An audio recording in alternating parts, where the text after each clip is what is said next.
अस्सलामुअलैकुम वरहमतुल्लाहि वबरकातुहू। आइए आज पढ़ते हैं कुएँ का बयान। कुएँ के मसाइल। कुएँ में किसी आदमी या जानवर का पाखाना, पेशाब या मुर्गी या बतख की बीट या खून या ताड़ी, शराब वगैरह किसी निजासत का एक कतरा भी गिर पड़े या कोई भी नापाक चीज़ कुएँ में पड़ जाए तो कुआँ नापाक हो जाएगा, उसका कुल पानी निकाला जाएगा। ठीक है, कुएँ में अगर कोई भी नापाक चीज़, चाहे मुर्गी या बतख की बीट हो या खून हो या कोई भी नापाक चीज़, एक कतरा भी पेशाब, शराब वगैरह कोई चीज़ गिर जाए तो पूरा कुआँ नापाक हो जाएगा और उसका पूरा पानी निकाला जाएगा। मसला, अगर कुएँ में आदमी, गाय, भैंस, बकरी या इतना ही बड़ा कोई जानवर गिरकर मर जाए या छोटे से छोटा बहने वाले खून वाला जानवर कुएँ में मरकर फूल फट जाए या ऐसा जानवर जिसका झूठा नापाक है कुएँ में गिर पड़े अगरचे जिंदा निकल आए, जैसे सूअर, कुत्ता, तो उन सब सूरतों में कुआँ नापाक हो जाएगा और कुल पानी निकाला जाएगा। ये तमाम जानवर, गाय, बैल, भैंस और उतना ही बड़ा ऊँट हो गया, उतने ही बड़ा अगर कोई दूसरा जानवर गिरकर मर जाए, पूरा कुआँ नापाक हो जाएगा, पूरा पानी निकालना पड़ेगा। या फिर उससे छोटा जानवर है ना, जिसका बदन में बहता हुआ खून हो, इतना खून है कि अगर उसको ज़बह किया जाए, काटा जाए तो उसका खून बहेगा। इतना बड़ा जानवर अगर कुएँ में गिरकर फूल गया या फिर फट गया है ना, तो फिर पूरा पानी नापाक हो जाएगा। या फिर जिन जानवरों का झूठा नापाक है, जैसे कुत्ता, सूअर वगैरह, गीदड़, दरिंदे जानवर, तो इन सब का क्या है, झूठा नापाक है। अगर ये कुएँ में गिरा, मरे या ना मरे, चाहे ज़िंदा निकल क्यों ना आए, है ना, मरेगा तो नापाक होता ही होता है। और अगर ज़िंदा निकल आए, जिन जानवरों का झूठा नापाक है वो जानवर गिरा और ज़िंदा निकल आया तो भी कुआँ नापाक हो जाएगा, पूरा पानी निकालना पड़ेगा। मसला, अगर बिल्ली या मुर्गी या इतना ही जानवर कुएँ में गिरकर मर जाए और फूलने फटने से पहले निकाल लिया जाए तो 40 डोल पानी निकालना वाजिब और 60 डोल पानी निकाल देना मुस्तहब है। इतना पानी निकाल देने से कुआँ पाक हो जाएगा।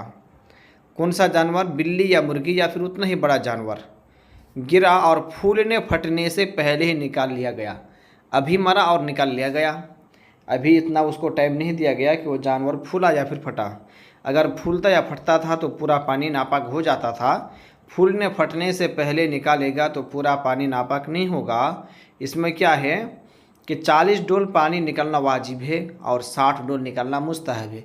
बेहतर है कि 60 डोल पानी निकाला जाए, कुआँ का पानी पाक हो जाएगा। मसला, अगर चूहा, छिपकली, गिरगिट या उनके बराबर या उनसे छोटा जानवर कुएँ में गिरकर मर जाए और फूलने फटने से पहले निकाल लिया जाए तो 20 डोल पानी निकालना वाजिब और 30 डोल पानी निकाल देना मुस्तहब है। उसके बाद कुआँ पाक हो जाएगा। कौन सा, ये चूहा, छिपकली वगैरह, कभी कभी ये सब क्या उड़ता फिरता आके वो गिर जाता है ना। अगर गिर कर क्या हो गया, वो मर गया और फूलने फटने से पहले ही उसको निकाल लिया गया तो कितना डोल, 20 डोल पानी का निकालना वाजिब है और 30 डोल पानी निकाल देना मुस्तहब है। लेकिन एक बात है कि कभी कभी ऐसा भी होता है कि चूहे को अगर कोई चिड़िया पकड़ने के बाद अगर उसे ज़ख्मी कर दिया और ज़ख्मी चूहा अगर कुएं में गिरा, अब वो ज़ख्मी है, अब उसका जिस्म का खून बाहर आ रहा है। अब ऐसी सूरत में अगर वो चूहा ज़ख्मी था, ऐसी सूरत में फिर पूरा पानी नापाक हो जाएगा, क्योंकि उसमें बहने के काबिल खून चूहे के अंदर मौजूद है। ठीक है, और अगर ऐसा मरा कि सिर्फ मरा, फूला फटा कुछ भी नहीं हुआ और उससे पहले निकाल लिया गया तो 20 डोल पानी निकालना वाजिब और 30 डोल पानी निकाल देना मुस्तहब है। मसला, जिन जानवरों का झूठा पाक है, जैसे बकरी, गाय, भैंस वगैरह, उनमें से अगर कोई कुएं में गिर पड़े और ज़िंदा निकल आए और उनके जिस्म पर किसी निजासत का लगा होना मालूम ना हो तो कुआँ पाक है, लेकिन एहतियातन 20 डोल पानी निकाल डालें। जिन जानवरों का गोश्त खाया जाता है उनका झूठा भी पाक है।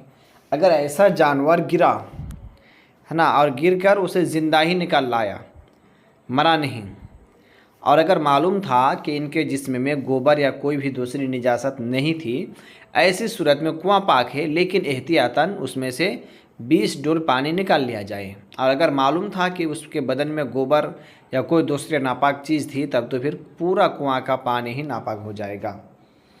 मसला, हलाल परिंदे जैसे कबूतर और गुरैया, मैना, मुर्गाबी वगैरह ऊंचे उड़ने वाले परिंदों की बीट कुएं में गिर जाए तो कुआं नापाक नहीं होगा। यूं ही चमगादड़ के पेशाब से भी कुआं नापाक ना होगा। जिन परिंदों का गोश्त हलाल है, अगर उसका बीट गिरे और वो परिंदा जो ऊंचा उड़ता है, तो फिर उसका अगर बीट गिर जाए तो कुआं पाक है, नापाक नहीं होगा। चमगादड़ का पेशाब भी नापाक नहीं है बल्कि पाक है। मसला, ये जो हुक्म दिया गया है कि फ़लाँ फ़लाँ सूरत में इतना इतना पानी निकाला जाए, तो उसका ये मतलब है कि जो चीज़ कुएं में गिरी है पहले उसको कुएं में से निकाल लें, फिर इतना पानी निकालें। अगर वो चीज़ कुएं में ही में पड़ी रही तो कितना ही पानी निकालें बेकार है। इसमें क्या कह रहे हैं, यानी मिसाल के तौर पर अगर कुएं में कोई जानवर मर गया, जैसे कुत्ता गिर गया, अब अगर सिर्फ पानी ही निकाल रहे, कुत्ता को निकाल नहीं रहे हैं, तब तो फिर वो कुआं नापाक का नापाक ही रहेगा। पहले जो नापाक चीज़ कुएं में गिरी थी वो चीज़ को निकाली जाए। कोई अगर जानवर गिरा था, पहले वो जानवर को निकाला जाए, उसके बाद फिर पानी निकालना शुरू करे तो कुआं पाक होगा, वरना नापाक को नहीं निकालेंगे तो नापाक ही रह जाएगा। मसला, जहाँ इतने इतने डोल पानी निकालने का जिक्र आया है, वहाँ डोल की गिनती उस डोल से की जाएगी जो डोल उस कुएं पर इस्तेमाल होता रहा है। और अगर उस कुएं का कोई ख़ास डोल ना हो तो इतना बड़ा डोल होना चाहिए कि जिसमें 5.25 किलो पानी आ जाए। अभी जो किताब में पिछले जो बयान में पढ़े आप कि 20 डोल कहीं 40 डोल कहीं 60 डोल पानी निकालना पड़ेगा, तो जहन में सवाल आता कि कौन सी डोल, कौन सी बाल्टी होनी चाहिए, कौन सा डोल होना चाहिए। तो वो डोल जो कुएं में ख़ास मुकर्रर किया गया है। और अगर कोई ऐसा ही बाल्टी नहीं है जो कुएं के लिए मुकर्रर है, तो कम से कम इतनी छोटी बाल्टी हो जिसमें 5.25 लीटर, 5.25 किलो, लीटर नहीं, 5.25 किलो पानी आ जाए, इतनी बड़ी बाल्टी होना चाहिए। मसला, सालन या पानी शरबत में अगर मक्खी गिर पड़े तो उसको गोता देकर बाहर फेंक दे और सालन पानी शरबत को खा पी ले। हदीस शरीफ में है कि अगर खाने में मक्खी गिर पड़े तो उसको खाने में गोता देकर मक्खी को फेंक दें, फिर उस खाने को खाएं, क्योंकि मक्खी के 2 परों में से एक में बीमारी और दूसरे में उसकी शिफा है।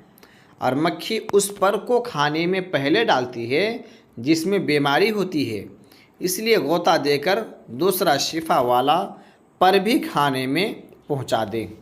कभी कभी ऐसा होता है, खाने की चीज़ सामने मौजूद है और मक्खी आकर बैठ जाती है, तो सिर्फ वो बैठते ही नहीं बल्कि वो जो पर में, जो पंखा में उसके बीमारी है, वो पर को डुबा देती वो, ठीक है, ताकि वो बीमारी उसमें रह जाए और वो बीमारी से वो बेज़िम्मा हो जाए।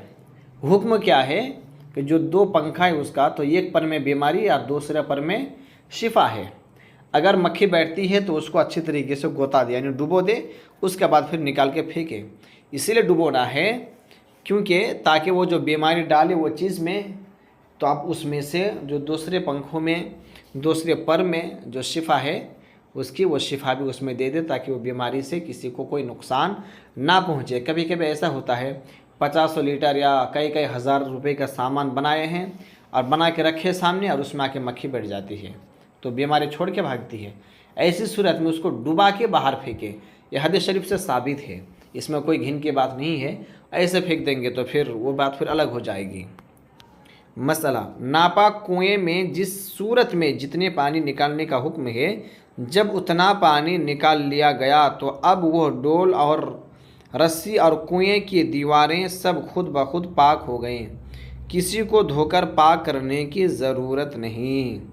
जो नापाक कुआं था, है ना, कि जब उसमें जो हुक्म आया कि इतना पानी निकालना है, अब उतना पानी निकाल देने के बाद अब कुआं खुद ब खुद नापाक नहीं रहेगा, बल्कि खुद ब खुद कुआँ पाक हो जाएगा। ऐसा नहीं कि उसकी दीवार धोना पड़ेगा, डोल रस्सी और ज़मीन भी खुद को उठाना पड़ेगा, मिट्टी, ऐसा कुछ भी नहीं है। जैसे पानी निकला सब कुछ पाक हो गया।